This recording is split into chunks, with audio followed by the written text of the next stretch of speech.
Di Bavaria, pada tahun 1944, seorang letnan muda bernama Clemens berada di stasiun kereta api untuk mengucapkan selamat tinggal kepada istri dan putrinya. Tepat sebelum ia berangkat berperang, istrinya mengatakan kepadanya bahwa mereka sedang menantikan kelahiran anak lagi. Clemens yang sangat gembira tersenyum ketika si kurus kecil menarik seragamnya, memintanya untuk membawakannya kembali kartu pos, dan dia berjanji akan membawakannya kembali. Kepala stasiun mendesak semua orang untuk naik karena kereta akan berangkat. Clemens memeluk istri dan putrinya untuk terakhir kalinya sebelum menuju kereta. Ia berbalik dan berjanji untuk kembali sebelum Natal, tetapi keadaan berubah menjadi mengerikan. Clemens ditangkap dan pada tanggal 13 Juli tahun 1945 menghadapi pengadilan Soviet, di mana ia dijatuhi hukuman 25 tahun kerja paksa di kamp penjara bersama dengan tahanan lainnya. Clemens diangkut ke kamp dalam kondisi yang tidak manusiawi. Gerbong kereta tidak dipanaskan dan tidak ada makanan atau air. Clemens tertidur sambil bersandar di dinding kereta yang dingin, sampai salah satu rekan tahanannya membangunkannya. Gilirannya untuk menyalakan bara api yang hampir tidak menyala. Dengan susah payah, Clemens menanggalkan pakaian frozennya, dan pergi untuk menjaga api. Tahanan lain diperintahkan untuk berbalik ke sisi lain. Saat itulah Clemens memperhatikan salah satu dari mereka telah mati membeku. Di Jerman pada bulan Oktober tahun 1945, seorang tukang pos tiba di rumah Leon dengan surat untuk ibunya. Gadis itu merampasnya darinya dan berlari secepat yang dia bisa ke tempat kerja ibunya. Kemudian dia berlari ke gereja dan menyerahkan surat itu. Ibunya dengan cepat membukanya. Ternyata itu adalah tanggapan dari Palang Merah. Sayangnya, mereka tidak memiliki informasi tentang Clemens. Karena kecewa, gadis itu berbalik ke patung perawan Maria dan mulai berdoa memintanya untuk membawa ayahnya pulang. Saat kereta terus melewati dataran bersalju, Clemens meminta salah satu rekan tahanannya untuk menjelaskan di mana Kapdes berada, tempat mereka akan dibawa. Pria itu setuju dan menggambar peta di dinding kereta yang beku. Terkejut dengan jaraknya, para tahanan menyadari mereka mungkin tidak akan pernah mencapai tujuan mereka. Mereka mungkin akan mati kedinginan dan kelaparan. Sebelum mereka sampai di sana, ketegangan meningkat, yang menyebabkan perkelahian di antara para tahanan. Tetapi kereta tiba-tiba mulai rusak, membuat semua orang kehilangan keseimbangan. Mereka telah tiba di sebuah stasiun di bawah penjagaan militer. Mereka diturunkan masing-masing, diberi 4 batang kayu dan sedikit makanan, dan kemudian dipaksa kembali ke kereta. Ketika kereta mencapai stasiun berikutnya ia berhenti, tetapi para tahanan tidak diizinkan meninggalkan gerbong. Mereka telah lama kehabisan kayu bakar dan makanan. Salah satu mantan tentara memegang erat surat dari ibunya, berdoa dalam hati. Clemens menyarankan dia untuk menyembunyikan surat itu dan tidak menunjukkannya kepada siapapun. Keesokan paginya mereka akhirnya diizinkan keluar dari kereta. Sebuah konvoi telah tiba untuk mengangkut mereka segera. Para pria itu jatuh ke tanah, mereka jatuh di salju, putus asa untuk memakannya karena lapar dan haus. Namun, tentara Soviet bahkan tidak mengizinkan mereka melakukan sedikit untuk menikmati salju yang mereka makan, menendang dan memukuli mereka sampai mereka berdiri. Kemudian dalam barisan yang tidak teratur, para tahanan digiring ke kamp. Sepanjang jalan, beberapa dari mereka mati dan yang lemah dipukuli oleh para penjaga untuk memaksa mereka terus bergerak. Akhirnya pada bulan Desember tahun 1946, mereka tiba di Kapdes. Pada saat yang sama, Letnan Senior Kav telah tiba di kantor komandan kamp. Dia akan bertanggung jawab atas sistem keamanan kamp. Rumah sakit itu penuh dengan tahanan yang sakit. Dokter Stur memohon kepada seorang dokter wanita untuk memberi mereka penisilin, tetapi dia menolak. Kev kemudian datang dan mengumumkan bahwa tahanan baru telah datang dan ada pekerjaan untuk para dokter. Para pria berbaris dalam barisan dan penghitungan dimulai. Ketika Clemens melihat sekeliling, dia melihat tidak ada menara pengawas atau pagar. Rekan tahanannya mengatakan kepadanya bahwa mereka tidak dibutuhkan. Lagi pula, tidak ada cara untuk melarikan diri. Tiba-tiba, selama penghitungan, salah satu tahanan pingsan karena kelelahan, dan seorang tentara Soviet menembaknya hingga tewas. Petugas yang bertanggung jawab memerintahkan penghitungan untuk memulai kembali. Dia memberitahu Dr. Stor, siapa yang berdiri di dekatnya, bahwa proses ini mungkin memakan waktu cukup lama. Begitulah cara mereka menentukan siapa yang sehat dan layak untuk bekerja. Dokter yang ditangkap tidak mengerti mengapa dia dipanggil, dan petugas menjawab bahwa itu untuk menandatangani surat kematian. Pemanggilan terus berlanjut hingga malam. Setelahnya para penjaga mulai menggeledah saku tahanan. Seorang pria muda menjadi sangat gugup tentang mereka yang menemukan surat ibunya. Kev memperhatikan kecemasannya dan memerintahkannya untuk digeledah. Pemuda itu dengan enggan mengeluarkan surat itu dan menunjukkannya. Petugas segera menyita surat itu dan memerintahkan pemuda itu untuk telanjang. Clemens mencoba memberikan mantelnya kepada pria itu, tetapi Letnan Senior melarangnya melakukannya. Setelah pemanggilan para pria itu dikirim untuk mandi, kepala mereka dicukur dan mereka diberi pakaian bersih. Kemudian mereka dikirim untuk kerja paksa menambang timah. Sementara itu Catherine Fell menolak untuk menyerah. Untuk menemukan suaminya, dia pergi ke Komite Nasional untuk Jerman yang Bebas. Namun mereka juga tidak memiliki informasi tentang Clemens. Seorang anggota komite memintanya untuk tidak kehilangan harapan, karena mereka akan segera bernegosiasi dengan Rusia lagi. Dan mungkin mereka akan belajar sesuatu pada tahun 1949. Clemens Fell masih bekerja di tambang. Selama operasi penambangan timah, sebuah gua runtuh dan puing-puing dari langit-langit jatuh menimpa salah satu temannya. Tiba-tiba seorang tentara Soviet masuk dan memerintahkan Clemens untuk melapor kepada Kev. Setelah Kev membaca di berkas Clemens, bahwa dia adalah seorang mekanik, ia pun memerintahkannya untuk memperbaiki generator. Setelah menyelesaikan perbaikan, Clemens merenungkan untuk melarikan diri. Sementara para penjaga terganggu, dia menyelinap ke kereta tambang. Kereta itu perlahan bergulir di sepanjang rel. Tetapi, tiba-tiba berhenti. Clemens menyadari bahwa dia telah tertangkap. Setelah upaya melarikan diri yang gagal, Clemens dijebloskan ke sel isolasi. Sementara dia ada di sana, petugas memberitahunya bahwa melarikan diri adalah feodal Uni Soviet, memiliki perjanjian dengan Amerika Serikat.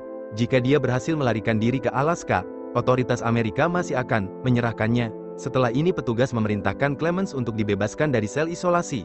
Ketika Clemens dikawal kembali ke sesama tahanan, mereka dibiarkan berurusan dengannya. Karena marah dan dikhianati, mereka menyerangnya dengan kekuatan brutal. Mereka memukulinya hingga hampir mati. Sebelum salah satu temannya akhirnya menghentikan masa, Dr. Storr dikirim untuk merawat Clemens, yang setengah mati memberitahunya bahwa yang lain tidak diberi makan selama 4 hari. Karena upaya melarikan dirinya, dia memperingatkan Clemens bahwa mencoba melarikan diri tanpa persiapan yang tepat adalah tindakan yang sembrono.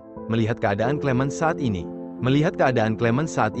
Kev mengizinkannya untuk dibawa ke rumah sakit. Saat terbaring di sana, Clemens dengan putus asa memohon kepada dokter untuk membantunya mengirim surat kepada keluarganya. Tetapi dokter dengan berat hati mengatakan kepadanya bahwa surat itu tidak akan pernah sampai ke tujuannya. Sementara itu istri dan anak perempuan Clemens terus menunggu kabar darinya sambil duduk di meja dan menatap peta dunia. Gadis kecil itu bermimpi menulis surat kepada ayahnya. Dia tahu ayahnya ada di suatu tempat di Rusia. Tetapi negara itu terlalu luas dan mereka tidak memiliki alamat yang tepat. Setelah pulih dari pemukulan, Clemens berbicara dengan dokter WHO yang mengungkapkan bahwa setiap orang yang bekerja di pikiran menderita keracunan timbal dalam berbagai tingkatan, dan masing-masing dari mereka pada akhirnya akan mati karenanya. Clemens menyadari bahwa dia sangat perlu melarikan diri. Dr. Storr mengatakan kepadanya bahwa itu mungkin, tetapi mereka harus merencanakan dengan hati-hati. Mereka akan membutuhkan pakaian sipil, sepatu yang bagus, kompas, persediaan makanan, dan cara untuk menyalakan api dalam cuaca 40 derajat. Storr menawarkan bantuannya malam itu. Selama pemeriksaan medis, dokter wanita itu memperhatikan bahwa Clemens demam dan membutuhkan penisilin. Namun, Kev yang mengamati mereka tidak setuju dan memerintahkan agar Clemens dipulangkan karena menyadari ini mungkin satu-satunya kesempatan mereka. Dr. Storr memberitahu Clemens untuk datang ke kamarnya malam itu. Clemens dengan hati-hati dan diam-diam menyelinap ke kamar dokter. Dokter menunjukkan kepadanya sebuah peta, menjelaskan arah yang harus ditempuh. Ia pun menyuruhnya pergi dan memberinya pakaiannya, kompas dan pistol berisi peluru. Dia juga memberitahu Clemens di mana menemukan ransel tersembunyi, berisi perbekalan dan makanan. Sebagai tambahan dia memberinya kaleng dengan alamat tergores di atasnya. Dokter telah merencanakan pelariannya sendiri, tetapi mengetahui 2 bulan lalu bahwa dia menderita kanker. Dia meminta Clemens untuk mengunjungi istrinya dan memberitahu dia bahwa dia meninggal pada bulan Februari tahun 1949, hingga 1950 kemudian dia mengoreksi dirinya sendiri, dengan mengatakan lebih baik memberitahu dia bahwa dia meninggal pada bulan Mei, sehingga dia dapat membayangkan bunga di makamnya. Dia menyarankan Clemens untuk tidak menuju ke barat, karena di sanalah mereka akan mencarinya. Sebagai gantinya dia harus pergi ke utara menuju laut. Setelah memberikan instruksi terakhirnya, dokter tiba-tiba mendengar suara saat melihat ke koridor. Dia melihat Kev berdebat dengan dokter Pakam Matova dan mendengar seorang pasien menangis. Petugas itu melecehkan wanita itu, tetapi setelah dia menamparnya dia pergi. Dr. Storr menuju ke pasien, memanfaatkan koridor yang kosong. Clemens menyelinap keluar gedung. Dia menemukan perlengkapan di tempat yang ditentukan dan berangkat keesokan paginya. Tentara Soviet menemukan hilangnya Clemens. Mereka menyerbu ke kantor Dr. Stover untuk meminta penjelasan, tetapi menemukannya sudah meninggal. Dia telah bunuh diri, menggunakan kompas untuk menemukan arahnya. Clemens memulai perjalanannya. Tiba-tiba dia mendengar suara-suara di belakangnya. Berbalik, dia melihat tim kereta luncur dengan anjing mengejarnya. Takut mereka mengejarnya, dia mulai berlari. Kereta luncur semakin dekat dan dekat, tidak dapat mengimbangi kecepatan. Clemens tersandung dan jatuh, tetapi kereta luncur itu melewatinya. Ketika dia bangun dan melihat sekeliling, tidak ada seorang pun yang terlihat, hanya ransel yang dia jatuhkan di dekatnya. Dalam pikirannya, tahanan yang tersisa sekali lagi kelaparan sebagai hukuman atas pelarian Clemens. Mereka memutuskan untuk berharap pemberontakan kecil menolak bekerja, sampai mereka diberi makan. Dalam upaya untuk menundukkan para tahanan, Kev membunuh salah satu dari mereka. Malam itu patroli kembali ke kamp. Mereka telah menyisir wilayah bermil-mil. tetapi belum menemukan buronan. Petugas itu marah mereka gagal menyelesaikan misi mereka. Di kantor Komandan Kam menyatakan ketidakpuasan dengan kinerja Konev. Satu tahanan melarikan diri, yang lain ditembak, dan untuk menghindari memperburuk keadaan, dia menyarankan Kev mengajukan laporan yang menyatakan Vel telah mati. Tetapi Kev menolak. Dia yakin pelarian itu masih bisa membuatnya hidup. Sementara Clemens terus berjalan dengan susah payah melalui tangga bersalju yang tak berujung. Pada satu titik dia tersandung, beberapa jejak, dan menyadari dia telah berjalan berputar-putar. Itu adalah jejaknya sendiri. Mengumpulkan kekuatannya, dia berangkat lagi. Dia kehabisan makanan dan putus asa, dan mulai berdoa. Setelah beberapa waktu benar-benar kelelahan, dia tiba-tiba mendengar suara. Mengintip dari balik punggung bukit yang dingin, dia melihat anjing laut. Dengan tangan gemetar dia mengeluarkan pistolnya dan menembak binatang itu. Tetapi meleset dari anjing laut yang ketakutan itu, lari bertekad untuk menemukan makanan. Clemens mengejarnya. Dia melompat dari satu aliran es ke aliran es lainnya. Dia terpeleset dan satu kakinya jatuh ke dalam air yang membeku. Setelah menarik dirinya keluar, dia akhirnya berhasil menembak anjing laut itu. Saat dia membelah anjing laut itu, Clemens meminta maaf karena harus membunuhnya. Setelah pemanasan dan makan, dia melanjutkan perjalanannya melintasi dataran yang luas. Tiba-tiba dia melihat sebuah pohon kecil di kejauhan, tidak mempercayai matanya. Dia berlari ke arahnya dan memeluknya dengan gembira. Di kantor dan Kav memerintahkan agar semua stasiun diberitahu tentang pelarian itu. Asistennya memberitahunya bahwa mereka telah memberitahu semua orang dalam radius 500 km. Setelah berpikir sejenak, petugas memutuskan untuk memperluas radius pencarian dengan alasan bahwa dalam 2 bulan orang itu bisa saja bepergian lebih jauh. Sementara Clemens telah mencapai hutan Siberia, dia mendirikan kemah untuk malam itu, dan menyalakan api. Tiba-tiba 2 orang muncul dari hutan. Mereka menyadari bahwa dia adalah seorang Jerman buronan, dan menawarkan untuk membawanya bersama mereka, memperingatkan bahwa badai salju sedang mendekat dan dia tidak akan bertahan hidup sendirian. Keesokan paginya, tepat seperti yang diramalkan orang-orang asing itu, badai salju dimulai angin begitu kencang, hingga menjatuhkannya. Tapi Clemens dengan keras kepala terus maju. Tiba-tiba karena angin badai yang sangat kencang, pohon-pohon mulai tumbang di sekitarnya. Salah satu dari mereka jatuh tepat di atasnya. Orang-orang itu kembali dan menyingkirkan cabang-cabang pohon yang tumbang. Melihat bahwa Clemens masih hidup, salah satu dari mereka memperkenalkan dirinya sebagai Seon, dan menanyakan namanya pada buronan itu. Clemens memperkenalkan dirinya sebagai Peter. Setelah menariknya keluar dari bawah pohon, mereka kembali menawarkan untuk bepergian bersama. Dan kali ini Clemens setuju. Sekarang ketiga pelancong melanjutkan perjalanan mereka. Pada musim semi tahun 1950 mereka berhasil mencapai Siberia Timur. Mereka membuat rakit dan menuju pegunungan Kalama. Mimpi Clemens untuk pulang secepatnya. Sambil tertawa, Anastasia menyarankan dia untuk tinggal. Karena Siberia mereka indah. Percakapan mereka tiba-tiba berakhir. Ketika Anastasia melihat jeram di depan, Clemens meraih biji. Kemudian bersama Anastasia mereka mencoba untuk menjaga rakit tetap mengapung. Namun saat mereka menabrak jeram lain, gelombang melempar seman ke dalam air. Saat dia berjuang, Clemens tanpa ragu melompat untuk menyelamatkannya. Dengan suatu keajaiban dia berhasil mencapai orang yang tenggelam dan menariknya ke pantai. Sementara Anastasia meninggalkan teman-temannya hanya mengapung.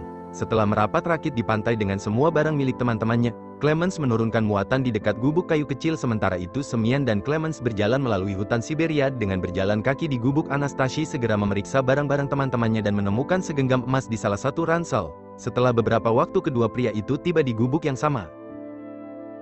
Seyan sangat marah dengan Anastasia karena meninggalkannya untuk mati. Memasuki gubuk, mereka melihat bahwa Anastasia telah mengacak-acak barang-barang mereka. Karena takut akan emas, Semyan diam-diam mengeluarkan pistol, memukul Clemens hingga pingsan, dan kemudian menembak Anastasia. Ketika Clemens sadar, kembali dia melihat Anastasia mati, dan menyarankan mereka untuk menguburnya. Namun Semyan menolak dengan mengatakan bahwa serigala dan burung akan mengurusnya. Mereka harus terus bergerak mengumpulkan barang-barang mereka. Orang-orang berangkat lagi. Musim dingin telah kembali dan The Travelers berjuang melalui salju tebal. Saat mereka berjalan melalui hutan, pada satu titik Seon mengatakan, dia tidak bisa melangkah lebih jauh, dia terlalu lelah. Clemens menawarkan untuk mengambil barang-barangnya untuk meringankan beban, tetapi Seyan takut bahwa Clemens mungkin mencuri emasnya, memutuskan untuk menyerangnya.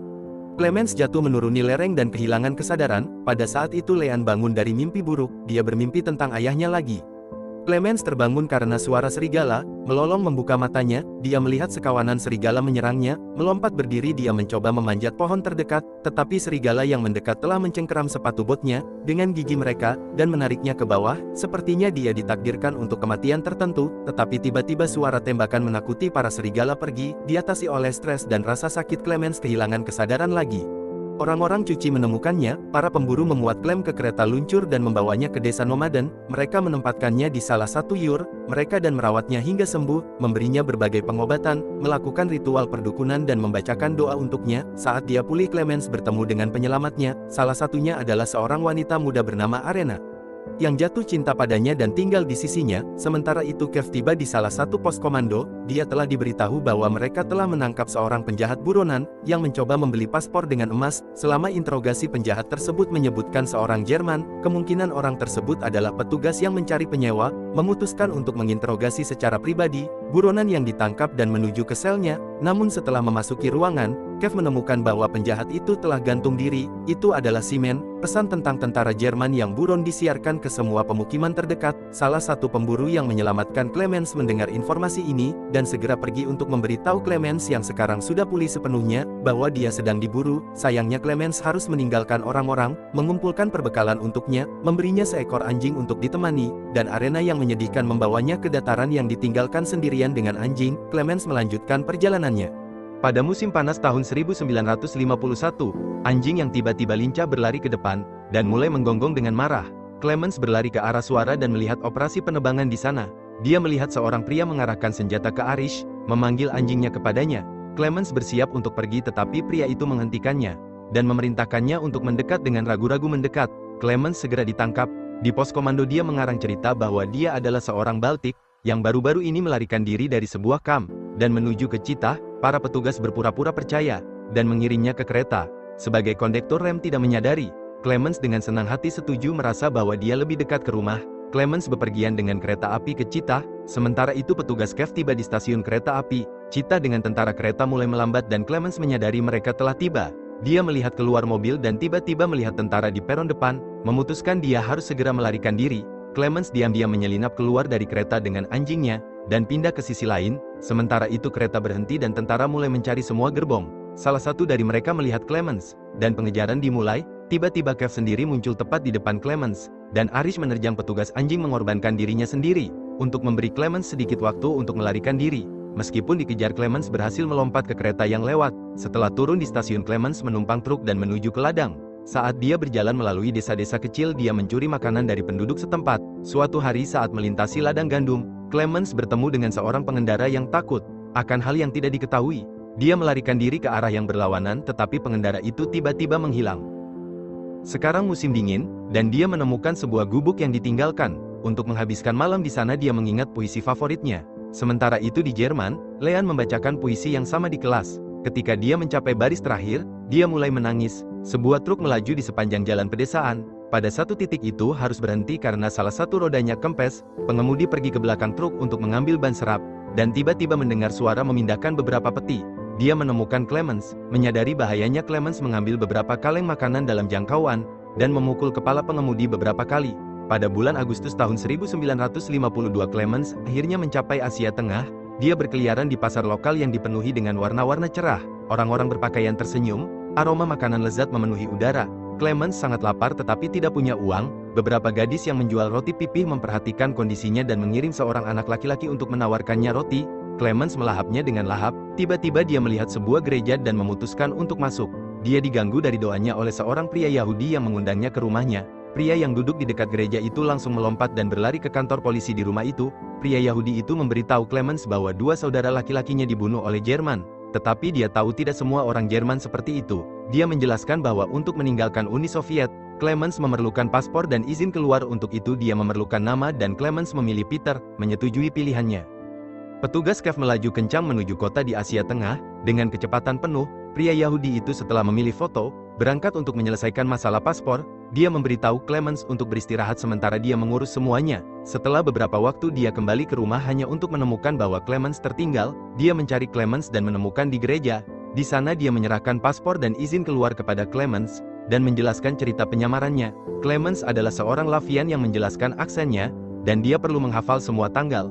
Pria itu mendesak Clemens untuk bergegas, karena kendaraan akan berangkat dari alun-alun utama. Tiba di stasiun kereta, Clemens menunjukkan paspornya untuk diperiksa dan memperhatikan beberapa kartu pos. Mengingat permintaan putrinya, dia membeli satu dan naik kereta. Saat ini, petugas kom mengunjungi pria Yahudi, yang dia tahu pria itu membantu Clemens. Meskipun dia tidak punya bukti, tiba-tiba pria Yahudi itu merasa sakit, memegang dadanya, dan pingsan sambil tersenyum pada Kev. Dia mengaku membantu Clemens dan meninggalkan Kev tanpa informasi lebih lanjut. Sementara itu patroli menghentikan kendaraan yang membawa penumpang, dan memberitahu mereka bahwa tanah longsor di depan telah memblokir jalan. Clemens bertanya apakah mungkin untuk berjalan ke perbatasan, dan mengetahui bahwa memang begitu. Meskipun cukup jauh, meskipun demikian Clemens memutuskan untuk melanjutkan dengan berjalan kaki. Akhirnya dia mencapai perbatasan antara Uni Soviet dan Iran. Setelah melewati kontrol paspor, Clemens melangkah keluar pagar, dan mengambil napas dalam-dalam. Saat dia berjalan setengah jalan melintasi jembatan, dia tiba-tiba bertemu Kev.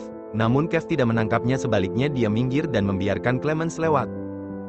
Saat Clemens berjalan lewat, petugas Soviet mengatakan bahwa dia masih menganggap dirinya pemenang. Begitu di Iran, Clemens sekali lagi dipenjara. Dia dicurigai sebagai mata-mata Rusia. Meskipun dia mengidentifikasi dirinya sebagai Clemens Vell, dan mengklaim telah melarikan diri dari penahanan dari Kapdes, ceritanya terdengar sangat tidak masuk akal, sehingga mungkin benar. Oleh karena itu Iran memutuskan untuk membawa pamannya untuk identifikasi. Pada bulan Desember tahun 1952 Clemens dibawa ke sebuah ruangan, di mana dia melihat pamannya. Namun pamannya tidak mengenalinya. Pria itu mengeluarkan album foto, dan meminta Clemens untuk menjawab beberapa pertanyaan. Membolak-balik halaman, Clemens melihat fotonya sendiri. Dia memberikannya kepada ibunya, untuk ulang tahunnya, pada tahun 1939 seperti yang tertulis di belakang. Ketika orang-orang membalik foto mereka melihat tulisan, persis seperti yang dijelaskan Clemens. Dengan tidak percaya mereka saling berpelukan. Dengan sukacita dan air mata, Clemens Vell akhirnya pulang. Dia berjalan menyusuri jalan-jalan yang tertutup salju. Rumahnya di depannya mengintip melalui jendela. Dia melihat ruang tamu yang nyaman, pohon Natal yang dihias, dan keluarganya, istri, anak perempuan dan anak laki-lakinya, bersembunyi di sekitar sudut rumah. Dia melihat saat mereka pergi dan menuju gereja. Di dalam gereja paduan suara menyanyikan lagu-lagu Natal. Tatapan Leanne beralih ke patung. Dia telah berdoa untuk kembalinya ayahnya. Tiba-tiba sesuatu membuatnya berbalik. Di ujung aula berdiri ayahnya, tidak percaya matanya. Leanne perlahan bangkit, dan berjalan ke arahnya, melemparkan dirinya ke pelukannya. Katrina mengikuti putrinya berdiri dan bergerak ke arah mereka. Dengan tangan gemetar dan air mata kebahagiaan, dia menyentuh wajahnya. Keluarga akhirnya bersama lagi, bersatu kembali, seperti yang dijanjikan pada Natal setelah 7 tahun yang panjang. Akhirnya film pun selesai. Sampai jumpa di alur cerita berikutnya. Jangan lupa komen, like, dan subscribe. Nantikan cerita seru lainnya di channel ini.